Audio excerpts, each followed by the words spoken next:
अस्सलाम वालेकुम नाज़रीन, प्रोग्राम ओपिनियन अली काज़ी में बलिकार आवां यासिर अहमद हम स्टूडियो में जॉइन कंदा सीनियर तजियाकार अली काज़ी साहब। वेलकम अली साहब। Thank you Yasir. अली साहब, जेका जंग हले थी पई पाण वटि हिते मिडल ईस्ट में इसराइल ऐं फ़लस्तीन जे हवाले सां, उहा हमास जे जेके लीडर हुया इस्माइल हानिया, उन जे वैसे तो ख़ानदान जा चवनि था कोई त 2-3 सालनि में कोई 60 माण्हू जी शहीद करे चुका आहिनि इसराइल वारा, पर उहा अॼु कल्ह राति जेको आहे उन्हनि पाण खे बि जेको आहे शहीद करे छॾियो। ऐं अॼु वरी ॾिठोसि त वरी बैरूत में हिज़बुल्लाह जे बि हिकिड़े चीफ खे शहीद करे छॾियो। यानी हमास जी जेको सियासी लीडरशिप सरबराह हो इस्माइल हानिया, उनखे ईरान में शहीद कयो वियो आहे। This is difference. त हू ईरान में ही नए सदर जी सदारती जेको हल्फ बरदारी तकरीब में एज अ स्टेट गेस्ट मौजूदु हो, उनखे ईरान जे फ़ौजी बेस में गाइडेड मिज़ाइल अची लॻे थो ऐं हू उनखे शहीद कयो वञे थो। इन जा कई रुख आहिनि। हिकिड़ो त ज़ाहिर आहे इन जा रुख आहिनि त भई ईरान कीअं रद्देमल ॾेखारींदो, जेको ईरान चए थो त सख़्तु सज़ा ॾींदासीं, प्लान वठंदासीं, जी हा, आख़िरी ग़लती आहे इसराइल जी, पर सख़्तु सज़ा ॾींदासीं।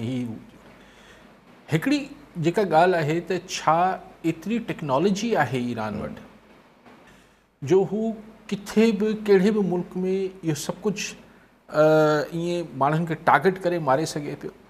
ऐं हिन में छाकाणि त अमेरिका हुन सां लातालुकी ज़ाहिर करे पियो, त ख़बर बि न आहे असांखे। त अमेरिका चए थो असांखे हिन अहिड़े प्लान जी ख़बर न हुई, त हिन प्लान में असीं शामिल त न आहियूं, पर प्लान जी ख़बर ई न हुई। त छा इज़राइल वटि एतिरी टेक्नोलॉजी मौजूदु आहे? अच्छा, पोइ ॻाल्हि इहा आहे त हिन सां जेके अरब मुल्क आहिनि, जेके बिरादर इस्लामी मुल्क आहिनि, उहे सफ़ा बिन्हे वाइका थी वञनि था। जी हा, त हू सवाइ क़तर जे जंहिं हिकिड़ी मज़मती बयानु जारी कयो आहे, उनखां सवाइ कुझु ई नथो थिए। सो हाणे जेका हिन जी जेका ज़ाहिर आहे, हिन जो को न को रद्देमल त ईरान ज़ाहिर ॾेखारींदो।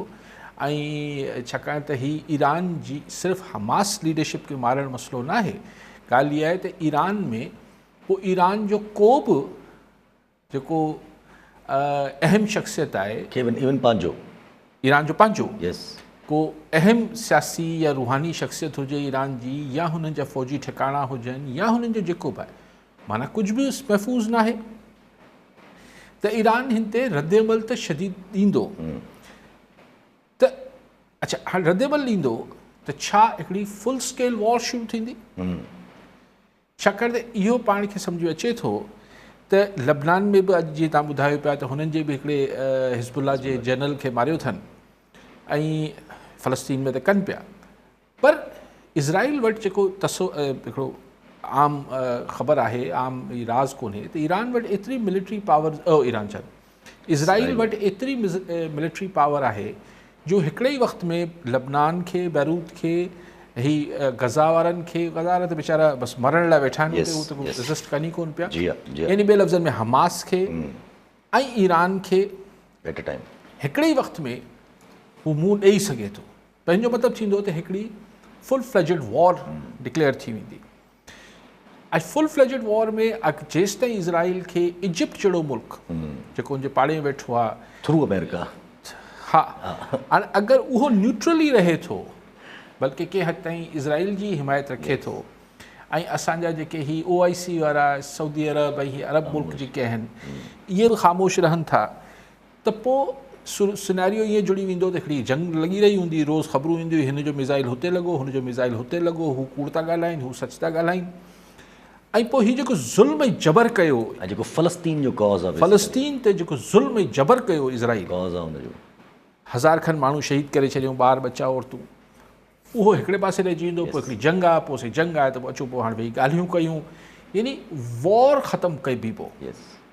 पोइ को सीज़ फायर थींदो त इट विल बी, हू जेको इज़राइली जारियत ऐं जबर आहे उनजो सीज़ फायर न थींदो, बल्कि हिकिड़ी पोइ जंग जो सीज़ फायर थींदो। त शायदि इज़राइल इहो ई चाहे थो त हू हिन मां ऐं छाकाणि त एतिरी गारियूं, एतिरी मज़मतूं, एतिरी लानतान ते इज़राइल ते थिए पई नेतन्याहू ते, त चए थो अॻो पोइ सभु टारगेट्स जेके आहिनि उहो हासिलु करे वठिजनि, सॼा जेके हदफ़ आहिनि उहो हासिलु करे वठिजनि। कोई रोके त कोई नथो।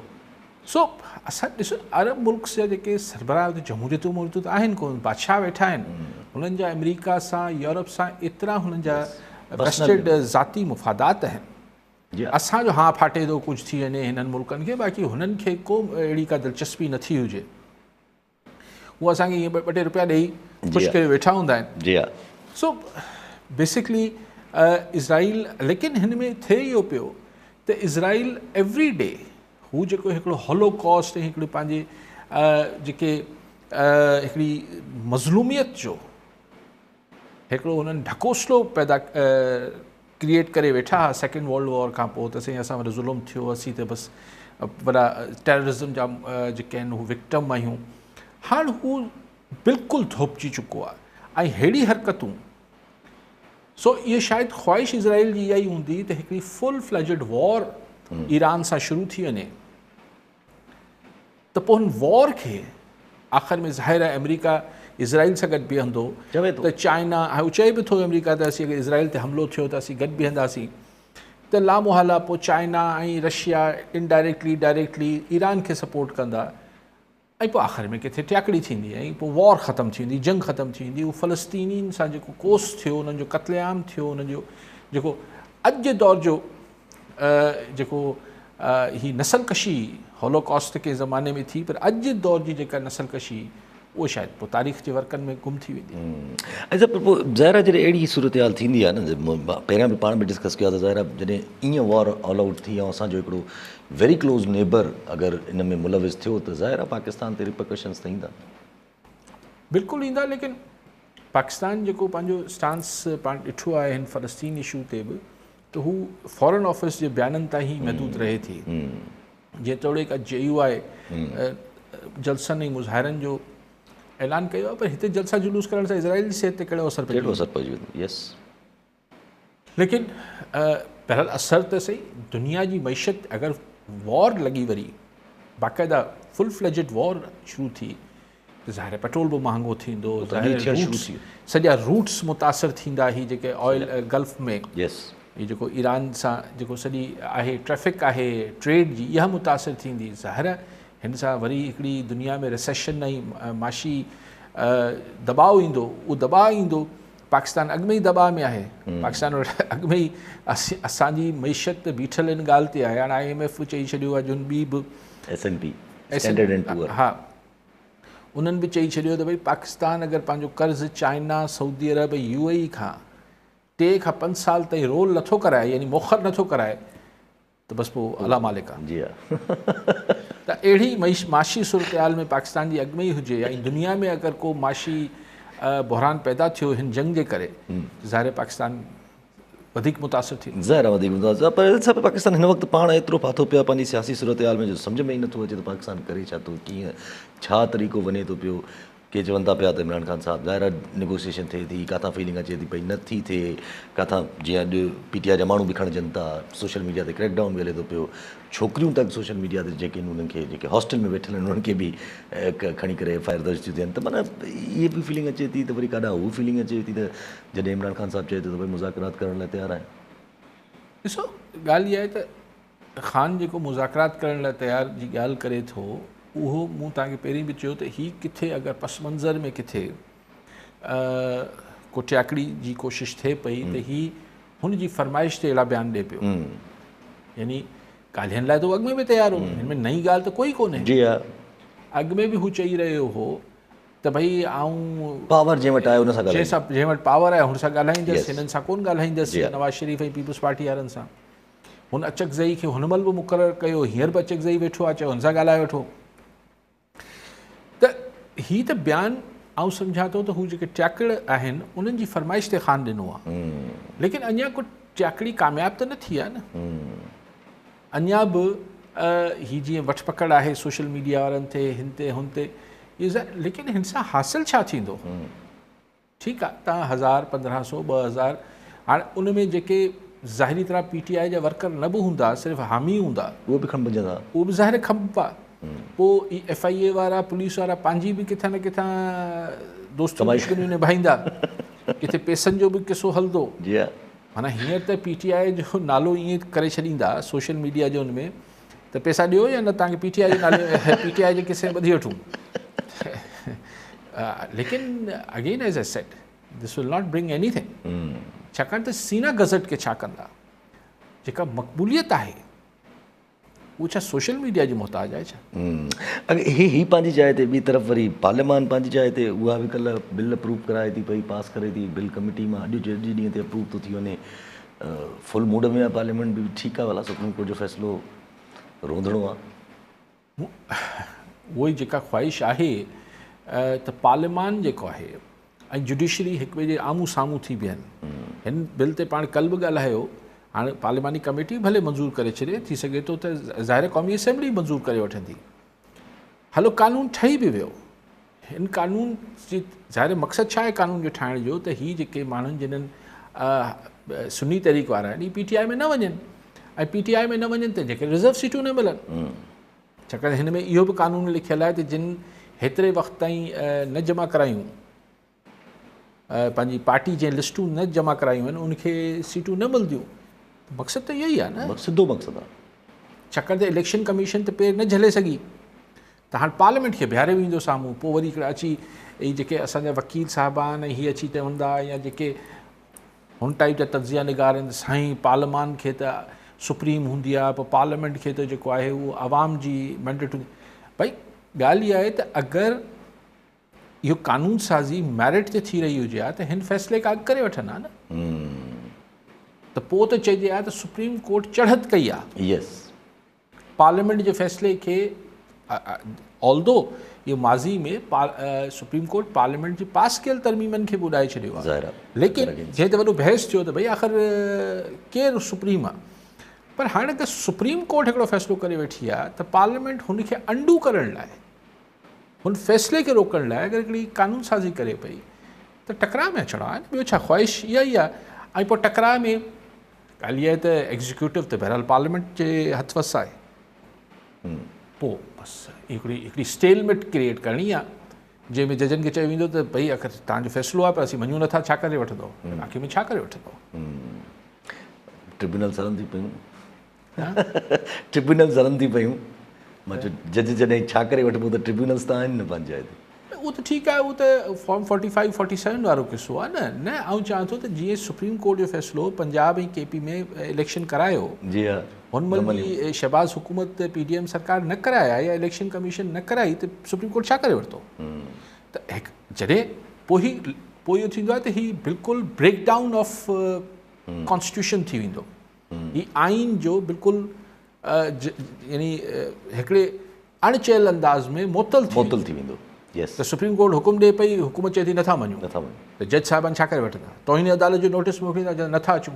इहो बि आहे इंट्रस्टिंग, जो कंटेम्प्ट जे ख़िलाफ़ बि बिल हिकिड़ो चवनि था तयारु थियल आहे, त कंटेम्प्ट जो लॉ ई उॾारणो आहे। कॉल ज़फ़र नकवी हैदराबाद मां। जी नकवी साहब, क्या कहना चाहेंगे? अस्सलाम वालेकुम बेटा यासिर, मोहतरम अली काजी साहब, अस्सलाम वालेकुम सर, अल्लाह सलामत रखे। काजी साहब, कई दिन से मतलब जो सिचुएशन बनती चली जा रही है इंटरनेशनल और नेशनल, ये जो पारा चनार में कत्लेआम हुआ, और ये जो बहरहाल इसमें मैं ये चाह रहा हूँ कि जो सेक्टेरियन बना के हमें टारगेट किया जाता है। मेरी पैदाइश सिंध की है, नवाबशाह की है, आपकी दुआ से 75 ईयर्स एज है, सिंध में ही पैदा हुआ और सिंध का ही कल्चर है। हमें सिर्फ ये सिखाया गया था कि दो ताकतें हैं, खैर कायनात जब से बनी है, एक खैर की ताकत है, एक शर की ताकत है। और जो यानी आप अगर शर पे आपका भाई भी है तो आपका भाई नहीं है वो। बात ये कि इसराइल की इतनी जुर्रत कैसे हो रही है, सब 52, 54, 55 ममालिक इस्लामी मुल्क हैं, सिर्फ इसलिए हो रही है कि 1400 साल से हमें आपस में लड़ाने की कोशिश की गई है। हमें वो जो सबक है जो कुरान मजीद में कि अल्लाह की रस्सी को मजबूती से पकड़ लो तो और उसे मत छोड़ो। हम एक दूसरे से नफरतें कर रहे हैं, एक दूसरे के गले काट रहे हैं, इसीलिए इसराइल की इतनी हिम्मत और जुर्रत हो गई है। आप सही कह रहे हैं, बादशाह आते हैं अरब में और जो कुछ भी है, थोड़ा सा ये जब हम समझ गए कि ये टारगेट है हमारा, तो सिंध को क्यों नहीं फॉलो करते, जहाँ हाथ बांध के नमाज पढ़ते हैं और मुहर्रम में मातम भी करते हैं, सब एक ही चीज को मानते हैं, अमन रखते हैं, हमेशा अमन रखा। ये क्रेडिट सिंध को जाता है, बहुत तवील अरसे से जाता है। ये तो इसीलिए मैं ये कहता हूँ काजी साहब, थोड़ा सा ये हमारी ऑडियंस भी सुन रहे होंगे कि हम इसराइल से टक्कर ले सकते हैं। हम नारा हैदरी करके खैबर के किले को नहीं याद कर सकते, हम आज भी अगर यूनाइट हो जाएं, हम एक दूसरे के भाई हैं, हमें कोई शिया सुन्नी इसकी तफरीक नहीं है। जो तकफीरी है, जो हम छोटे छोटे इमेजिनरी बना के कि पैगंबर की शान में गुस्ताखी हम नहीं करते, कभी ये सोच भी नहीं सकते। ये कोशिश होनी चाहिए। इसराइल एक छोटा सा 25 लाख का मुल्क है, ठीक है, हम एजुकेशन में आगे बढ़े, हम हर चीज में उसका मुकाबला करें। थोड़ा सा सर, मुझे उम्मीद है कि आप इस पे सैर हासिल गुफ्तगू करेंगे ताकि हम इस दुश्मन से निमट सकें। ठीक है नकवी साहब, इंतहाई माजरत से मैं फिर वही गुजारिश करूँगा कि फिर वही नहीं, लेकिन आपकी बात से जो मैं समझा, मैं नहीं समझता हूँ कि ये इजराइल ने जुर्रत इसलिए की है कि मुसलमान किसी सेक्टेरियन लाइंस पर उनका कोई बंटवारा हुआ है। ये कोई इसलिए नहीं है कि ईरान किसी एक मसलक या दूसरा कोई दूसरे मसलक, ये मामला ही नहीं है, मामला मुफादात का है। और एक हमें एक भरम दिया गया था कि जी मतलब हम चूँकि एक अल्लाह और एक रसूल को मानने वाले हैं, इसलिए हम हर खुशी गमी में एक दूसरे के साथ खड़े होंगे। कब खड़े हुए सर? वो भी मकसद था जब ये पूरा एक नैरेटिव। पर कब खड़े हुए हैं? वो एक वक्त था, वो जो उधर भी वो मुल्क डायरेक्ट टकराव में आए थे। आप मुझे बताइए कि इजिप्ट बिल्कुल साइड में है ना, जॉर्डन साइड में है ना। जब इजिप्ट का अपना मसला था तो वॉर हुई थी ना उसकी इजराइल के साथ। अब उसको $1 बिलियन उनकी फौज को देता है अमेरिका हर साल। मैं कहा $1 बिलियन है, अभी तक शायद देता है। यही है। तो वो चुप है।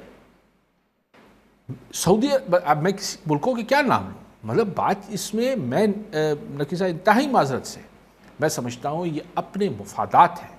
इस पे सवाल सेक्टेरियन आप कह रहे हैं, इसमें देखिए इजराइल की ये जो जाहियत है, ये जो बर्बरियत उसने मचा रखी है, जानवरों क्या लफ्ज़ इस्तेमाल करें जो गज़ा में, तो उसके लिए वो लोग जो मुसलमान भी नहीं हैं, आप तो फ़िरका वारियत की बात कर रहे हैं, यानी इस फ़िरक़ों की बात कर रहे हैं, ये सेक्टेरियन लाइन से, वो उन्होंने इनके ख़िलाफ़ शद्दो-मत से बात की है अमेरिका में, यूरोप में। इवन वो यहूदी जो इजराइल और इसकी सारी ज़ायनिस्ट उससे अप्रोच से एग्री नहीं करते हैं, वो मुजाहरे कर रहे हैं। देखिए यहाँ पर जो आप ज़मीर जगाने की बात कर रहे हैं नकवी साहब, ये रियासतों की ज़मीर अमीर कोई चीज़ नहीं होती है, माजरत से, उनके होते हैं मुफादात। ये समझना कि जी अच्छा पाकिस्तान तो क्या खड़ा हो जाएगा, क्या नहीं होगा, मुफादात है।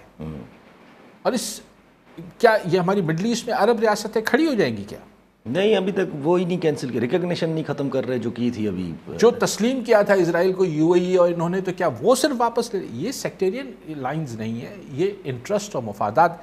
और अब हमें भी मान लेना चाहिए ना, हम ये क्यों उम्मीद कर रहे हैं जी वो 25 लाख है, 40 लाख है, 50 लाख है, जो भी है, छोटा सा मुल्क है इजराइल, बिल्कुल है साहब, उसने अमेरिका को अपने पकड़ा हुआ है बाकायदा उसकी सारी पॉलिसी में। तो अब हम उसको बदवाएं देकर, वो किस ज़माने हम जाते थे तो हमारे उलमा हजरात जो हैं वो दुआएं उठा के बोलते थे इजराइल की टैंकों में कीड़े पड़ जाएं और ये तबाह हो जाए। बदवाएं तो ठीक है, लेकिन हमें तो हर मुल्क को, ईरान को भी अपनी चीज़ें बेहतर करनी पड़ेंगी, हर मुल्क को अपनी चीज़ें बेहतर करनी पड़ेंगी। ये उम्मीद लगाना कि जी हमारी मदद के लिए किसी दिन फलाना आ जाएगा और फलाना आ जाएगा, कोई नहीं आया और नहीं आएगा जी हाँ। और मुझे नहीं लगता कि हम भी किसी की मदद को पहुँचेंगे। मुफादात की गेम है सर, इसमें सेक्टेरियन तो कुछ है ही नहीं, मुझे तो नहीं नज़र आता। समीला बलोच। और सॉरी आखिरी बात कर दूं, हमारे मुल्क में सेक्टेरियन ये जो सारा धंधा है, इन्हीं मुल्कों की गेम है। इसको बढ़ाने में क्या हमारे ही अपनों का हाथ नहीं था क्या? बल्कि इन्हीं मुल्कों के, मैं नाम नहीं किसी मुल्क पर अपनों का ही हाथ था ना सर, दोनों तरफ पैसे दे रहे थे। यस बाकायदे वॉर ग्राउंड बना हुआ था पाकिस्तान। कॉलर समीला बलोच शिकारपुर में। जी बलोच साहब चैट में चाहिए मुंहिंजा अली काज़ी साहब खां ॿ क्वेश्चन हुया।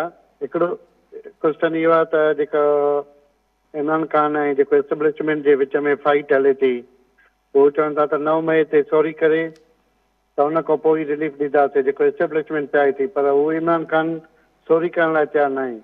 हाणे इहो आहे त हिन जी जेका पाण में वेड़ आहे, असां 24 करोड़ आवाम आहे, इकोनॉमिकली असां फेस था कयूं।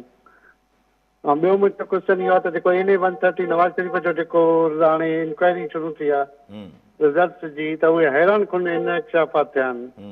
त मां इहो चवां थो त असां वटि बि हिते सिंध में DCs ऐं जेके ACs आहिनि उहे 5-5, 6-6 करोड़ वठी मनपसंदि 47 जो रिज़ल्ट ठाहे कैंडिडेट खे ॾिनो वियो आहे। जी साईं। इन बारे में अली काज़ी साहब जो छा रायो आहे? हिते बि इंक्वायरी थियणु खपे।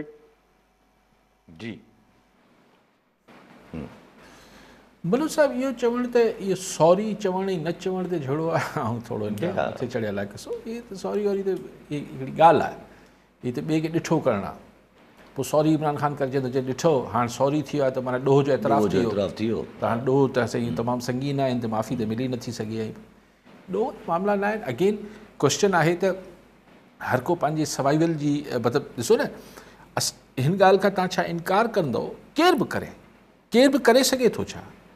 त जेका तव्हांजी मुल्क जी तारीख़ आहे 76-77 साल, इन में इस्टेब्लिशमेंट जो असांजी मुल्क जी पावर पॉलिटिक्स ते, बल्कि हर क़िस्म जी पॉलिटिक्स ते हिकिड़ो इन्फ्लुएंस रहियो आहे। मेजर डिसीशन मेकिंग्स असांजी इस्टेब्लिशमेंट जी मर्ज़ी खां सवाइ न थी सघियूं आहिनि। त हीअ जेको असां वटि सिविलियन ऐं नॉन सिविलियन जे विच में पावर स्ट्रगल रही आहे, तव्हां तारीख़ खणी ॾिसो, किथां शुरू कयूं ऐं किथां कुझु शयूं साबित न थींदियूं। न त शुरू त इलाही पोइ खां करे सघिजे थो, पर उहो साबित नथियूं थियनि। पर रिसेंट हिस्ट्री खां ही छा तव्हांजो सॼो जेको मुल्क जो टुटो ॿिनि हिसनि में छा हो? अयूब ख़ान छा करे रहियो? छा उनखे सम्झ न पिया आई त हू छा पियो करे? यहिया ख़ान जॾहिं रिज़ल्ट वञण खां इनकार कयो त यहिया ख़ान खे सम्झ न पिया आई, उहो तस्लीम करे वेठो हो। ठीकु आहे। सो ॻाल्हि इहा आहे त तव्हां जॾहिं पोइ भुट्टो खे फाई कहिड़े किसे में आई आहे? भुट्टो सां जेका सॉरी ऐं नॉन सॉरी जो इशू हो छा? नवाज़ शरीफ़ छा ते विढ़ियो? बेनज़ीर भुट्टो सां छा हो? तहीर ख़ान सां छा आहे? इशू त साॻियो आहे त भई कंहिं वटि वधीक स्पेस हूंदी पॉलिटिक्स में, केरु वधीक बाख़्तियार हूंदी, उहो ई इख़्तिलाफ़ आहे। पोइ हर दफ़े हुनजी तव्हां ज़ाहिर मथां स्क्रिप्ट ऐं जुमिला ऐं नाला मटाए वठो था, बाक़ी असुलु किसो त उहो ई आहे। हिन में सॉरी नॉन सॉरी जो किसो न। सुभाणे ख़ान खे छॾियूं त ख़ान सुभाणे ख़ान छा कंदो? एग्ज़ैक्टली। त ख़ान चवंदो मूंखे मतिलबु वधीक फरमाइशी प्रोग्राम वधी वेंदा न। त असांखे पोइ चौधरी शुजात वणंदा आहिनि, असांखे शौकत अज़ीज़ वणंदा आहिनि, असांखे मतिलबु हिन टाइप। शहबाज़ शरीफ़ हाणे ॾाढो वणे पियो, नवाज़ शरीफ़ अॼु बि नथो वणे। छो नथो वणे? साॻी पार्टी जो सरबराह आहे, जी हा, पर छो नवाज़ शरीफ़ नथो वणे? त हुन मां इहो हिकिड़ो भउ आहे, हिकिड़ो हुन मां हिकिड़ी धप अचे थी, ऐं ख़ुशबू नथो चवां, हुन मां हिकिड़ी जेका आहे न उहा धप अचे थी त मियां साहिबु वरी वधीक फरमाइश कंदो, चवंदो त न यार मूंखे त पावर ॾियो। जी हा। तंहिंजे करे मियां शहबाज़ शरीफ़ वधीक बहितर आहे। हाणे ॿिया मिसाल बि ॾेई सघां थो पार्टियुनि जा। त ॻाल्हि इहा आहे त हीअ उहो ई आहे त हिन में सॉरी नॉ सॉरी। बाक़ी हाणे मुल्क भोॻे पियो, उनजी परवाह कंहिंखे बि न हूंदी आहे बदकिस्मती सां। सभई चवंदा आहिनि उनखे तमामु घणी परवाह आहे, पर एक्चुअली इन जा जेके असरात आहिनि ऐं जेके इन जो जेको तकलीफ़ूं आहिनि उहो आम माण्हू भोॻे थो।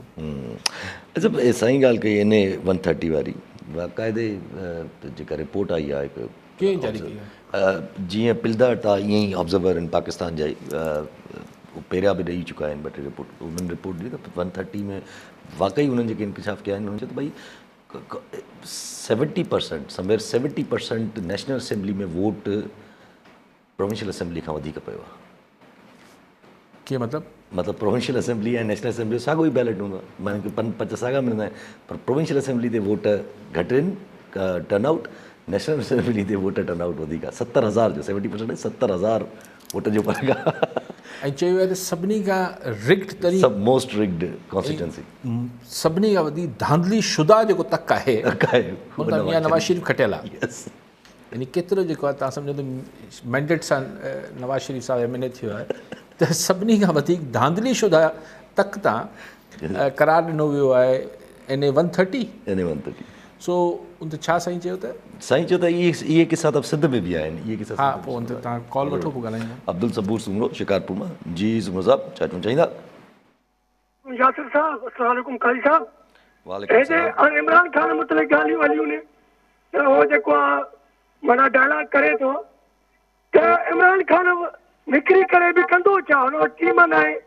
ऐं जेको बि हिन मुल्क खे हलायो आहे, अयूब साहिब खां, जनरल ज़िया खां, मुशरफ खां, त इदारनि सही हलायो आहे। इंडिविजुअल जेके बि आया आहिनि उहे या त हमेशह इदारनि जो ते आया आहिनि, के अयूब साहिब सां रहिया, के जनरल ज़िया सां रहिया, ऐं के मुशरफ साहिब सां रहिया। इदारनि जी लॉन्ग टर्म सोच जेका आहे सिविलियन जे मुक़ाबले में वधीक रही आहे। सिविलियन जी जेका सोच आहे उहा शॉर्ट टर्म रही आहे ऐं सुपर पावर सां जल्दबाज़ी डायलॉग कंदा आहिनि, पर इदारा पोइ बि सिविलियन खां सही हलिया आहिनि। Thank U. ठीकु आहे साईं। सो पहिरियों ॻाल्हि पूरी करे वठूं त धांधली शुदा तक सभिनी खां वॾो पाकिस्तान जो हिकु NA-130 आहे। ख़ैर उहो चयो वेंदो साईं ऑब्ज़र्वर्स मुबसरीन फिज़ूल आहिनि, हीअं आहिनि, धुर आहिनि, अलिफ़ आहिनि, उन ते इल्ज़ाम लॻी वेंदा। पर ॾिसो ट्रिब्यूनल छा थो चए।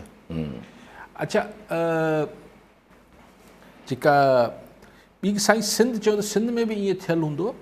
सिर्फ़ु सिंध में 45 ऐं 47 जा मामला जेके आहिनि, सिंध में कराची जेको आहे, जेको राजधानी आहे सिंध जो, उते त शायदि ई हूंदो। इंटीरियर में त 45 बि मुंहिंजे ख़्याल ठीकु ओतिरा ई हुआ।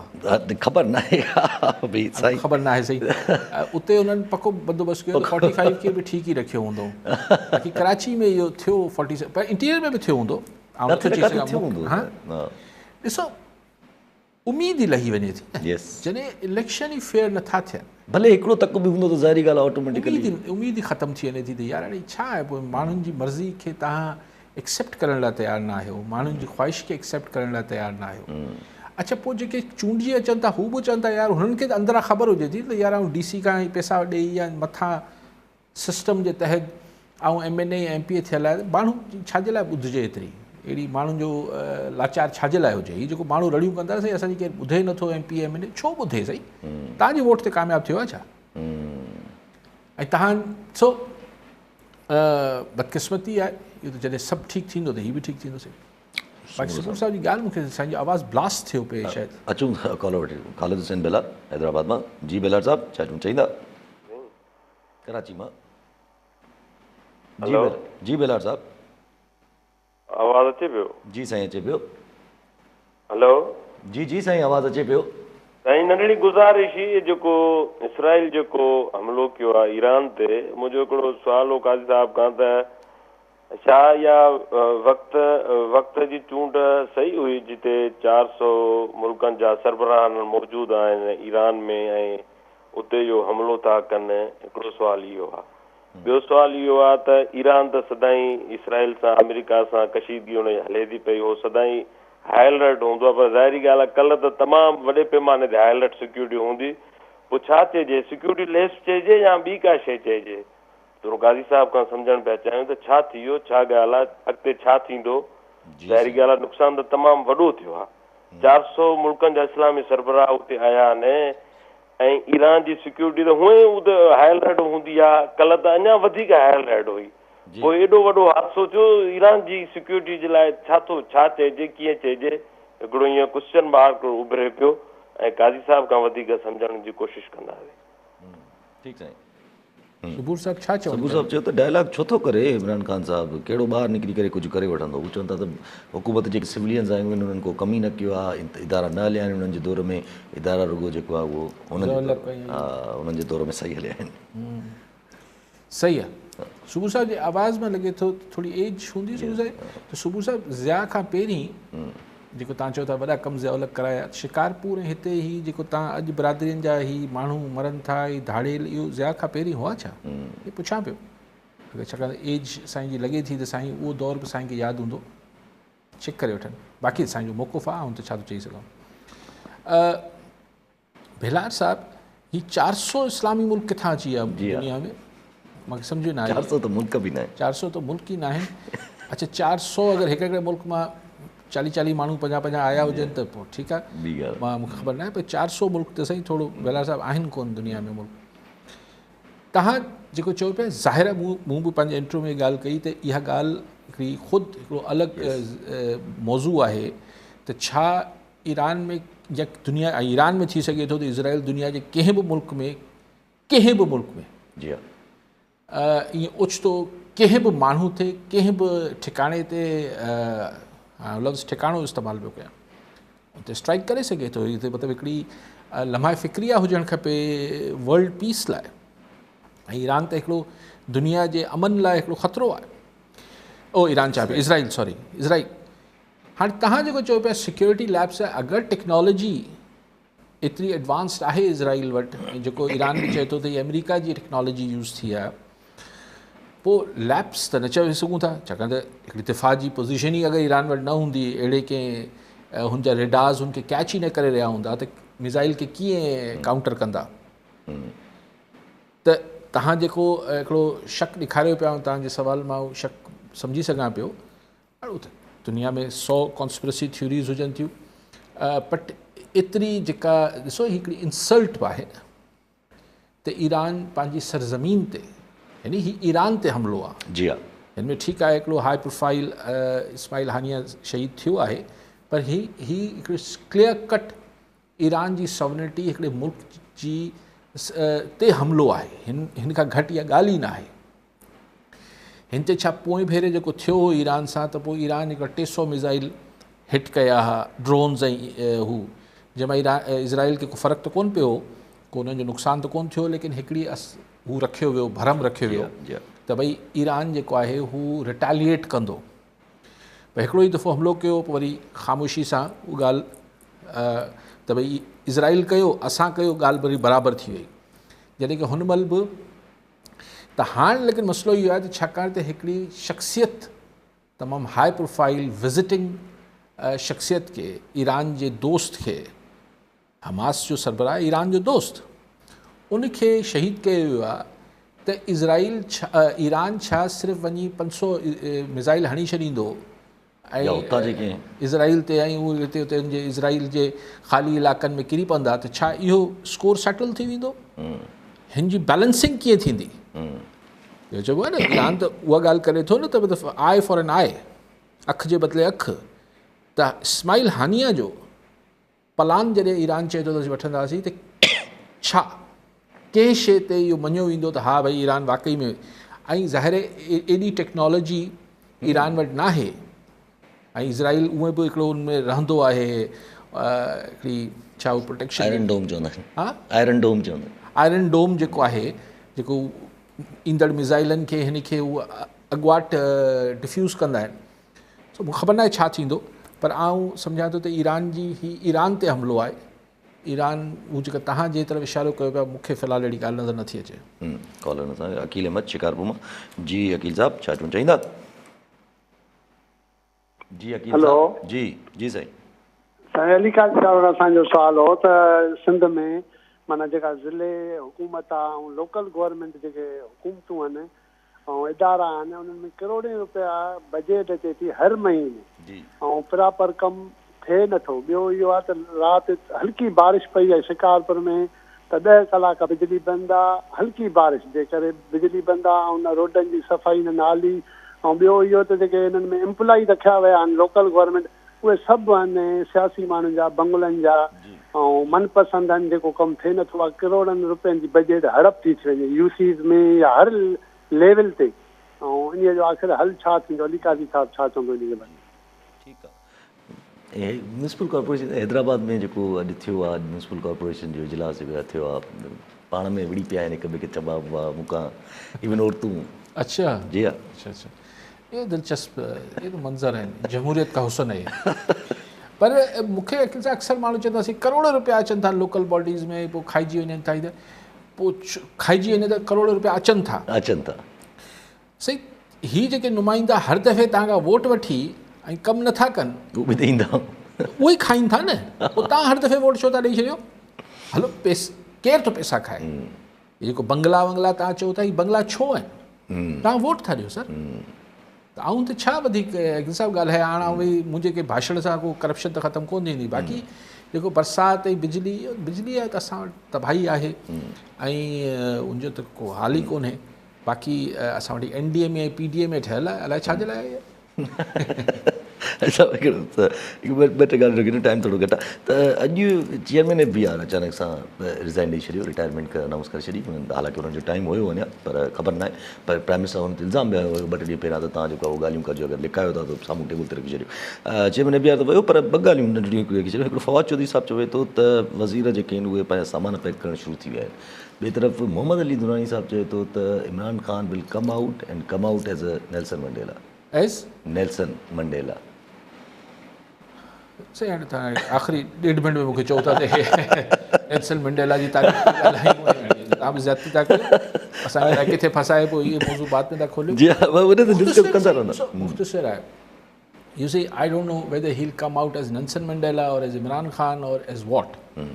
मूंखे ख़बर न आहे त वज़ीरनि पंहिंजा सामान पैक करणु शुरू कया आहिनि या न कया आहिनि। पर हिकिड़ी ॻाल्हि मूंखे ख़बर आहे त मोहम्मद अली दुरानी हुजे या फवाद चौधरी हुजे, ही जिन्हनि हल्कनि जे वेझो आहिनि, उहे हल्का ही इमरान ख़ान खे अंदरि रखी सघनि था ऐं प्राइम मिनिस्टर लाइ अलाउ करे सघनि था। सो अगरि ही ॿई ॼणा ॻाल्हाइनि पिया त इहा ॻाल्हि बड़ी हवाई न हूंदी।